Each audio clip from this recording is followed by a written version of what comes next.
बिस्मिल्लाहिर्रहमानिर्रहीम। आज के लेक्चर में हमने क्लासिफिकेशन ऑफ स्केलेटल मसल्स के बारे में स्टडी करना है। हम देखेंगे कि स्केलेटल मसल्स जो हैं उनको किस तरह से हम क्लासिफाई करेंगे।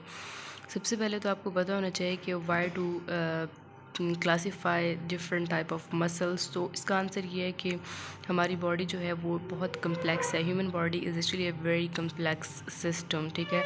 इसके अंदर बहुत सारे सिस्टम्स होते हैं जो कि एट अ टाइम काम कर रहे होते हैं। तो उनकी प्रॉपर अंडरस्टैंडिंग के लिए फिर हम क्लासीफाई कर देते हैं चीज़ों को, ताकि हम आसानी से समझ सकें।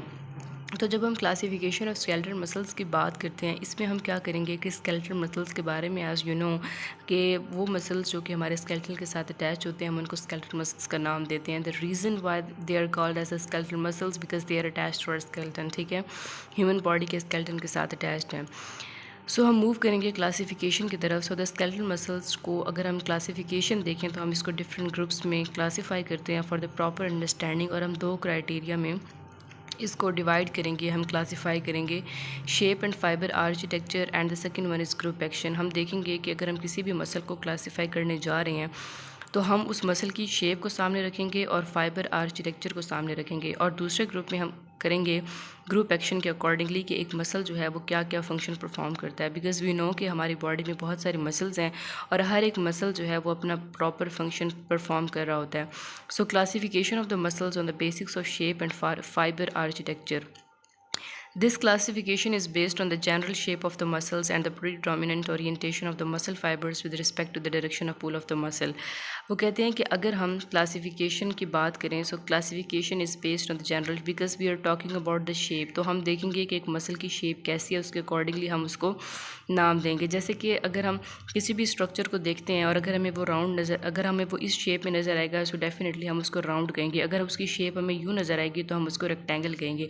तो हम इसमें क्या करेंगे कि हम उसकी शेप देखेंगे और हम फाइबर आर्किटेक्चर देखेंगे कि एक मसल को बनाने वाले जो मसल फाइबर्स हैं, जिनको आप मसल सेल्स भी कहते हैं, उनकी शेप क्या है। क्योंकि इन शेप की variations depending upon the body demand होती है कि हमारी बॉडी जो है उसको बहुत सारे functions at a time perform करने होते हैं। तो जहाँ पे जिस तरह की कम्प्लेक्सिटी की ज़रूरत होती है उसके अकॉर्डिंगली हमारी बॉडी डिज़ाइन की गई है अल्लाह ताला की तरफ से।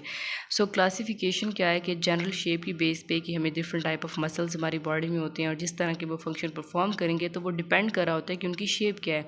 And predominant orientation of the muscle fibres, और मूवमेंट क्या बेसिकली मसल फाइबर्स की रुख पे। जैसे कि अगर हम स्केलेटल मसल्स में देखें तो हमने इनमें स्पेसिफिक प्रोटीन्स पढ़ी हैं जिसको हमने एक्टिन और मायोसिन का नाम दिया है। फिर उनकी स्पेसिफिक मूवमेंट और उनकी स्पेसिफिक ओरिएंटेशन की बेस पे हम स्टडी करेंगे कि हाउ एक्चुअली मसल्स मूव, ठीक है। तो पुल ऑफ द मसल क्या है कि किस डायरेक्शन में मसल पुल हो रहा है। जैसे कि बाइसेप और ट्राइसेप्स की अगर हम बात करें तो वहाँ पे आप अंडरस्टैंड कर सकते हैं कि किस तरह से मसल जो है वो पुल हो रहा है। Taking in to account this two criterion the muscles are classified. हम 5 मेन ग्रुप्स में डिवाइड करेंगे on the basics of shape and fibre architecture. The first one is muscle with fibres parallel to the line of pull, यानी कि ये वो muscles होंगे जिनका architecture या जिनमें कुछ उनका स्ट्रक्चर ऐसा होगा कि वो ऐसे मसल्स होंगे जिनके जो फाइबर्स होंगे वो पैरेलल होंगे to the line of pull, यानी कि जहाँ से मसल पुल होगा।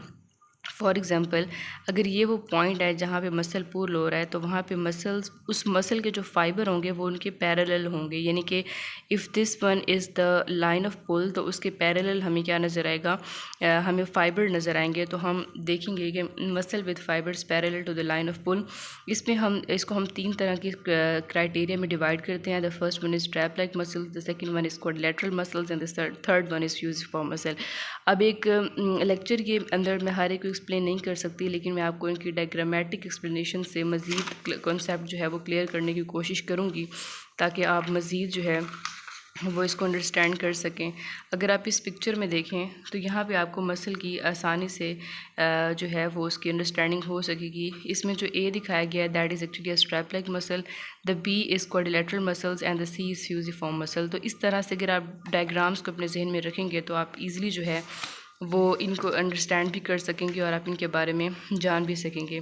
इनके बारे में जो इम्पॉर्टेंट चीज़ आपने याद रखनी है वो ये है कि अगर आप क्वाड्रिलेटरल मसल्स को देखें तो इसमें सबसे इंपॉर्टेंट चीज़ फर्स्ट लाइन में बताई गई है, the length of these muscles is much greater than their width, यानी कि अगर आप इन मसल्स को इन मसल के स्ट्रक्चर्स को स्टडी करते हैं या आप उसको देखेंगे तो वहाँ पे आपको हमेशा जो लेंथ होगी इन स्ट्रैप लाइक मसल्स की वो हमेशा ज़्यादा होगी than their width, giving them a strap like appearance, जिसकी वजह से इनको एक स्ट्रैप लाइक अपीयरेंस, जैसे एक रेक्टेंगल होती है तो आप उससे रेक्टेंगल, यानी कि आप ये याद रखें कि स्ट्रैप में आर आ रहा है, तो अगर आप आर और रेक्टेंगल को अपने जहन में रखेंगे तो आपको ईज़िली आप उस चीज़ को देख सकेंगे, क्योंकि जब आप डायग्राम में इस चीज़ को स्टडी करते हैं तो वहाँ पर भी हमें नज़र आ रहा है कि जो हमारे पास मसल है उसकी लेंथ ज़्यादा है और उसकी विड्थ कम है। So that is all about the strap like muscles.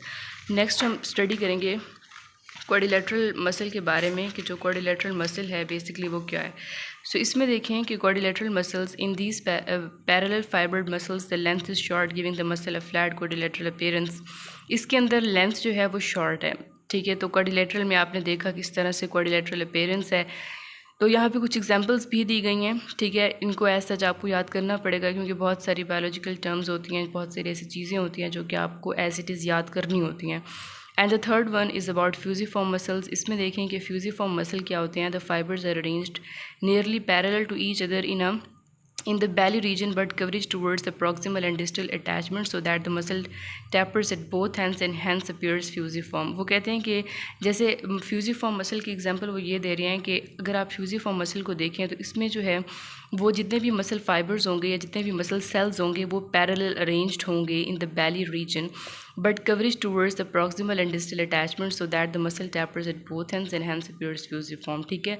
ऐसा हमें यूँ लग रहा होगा जैसे हम किसी चीज़ के ऊपर क्लिप लगा देते हैं तो हम दोनों चीज़ें से उस चीज़ को यानी बाउंड कर देते हैं, हम उसको एक बाउंड्री प्रोवाइड कर देते हैं। तो फ्यूजिफॉर्म मसल की अपीयरेंस कुछ इस तरह से होती है कि इसमें मसल सेल्स पैरेलल अरेंज तो होते हैं लेकिन ऐसे लगता है कि जैसे दोनों सिरों से जो है जो उस मसल के एंड्स होते हैं वहाँ से किसी ने जो है उनको टैपर किया हुआ है। So that is all about कि हम देखेंगे कि हमने इसमें देखा कि मसल विद फाइबर्स जो कि पैरेलल अपनी ओरिएंटेशन शो करते हैं। नेक्स्ट लेक्चर में हम muscles with fibres oblique to the line of pull जो है उसको स्टडी करेंगे।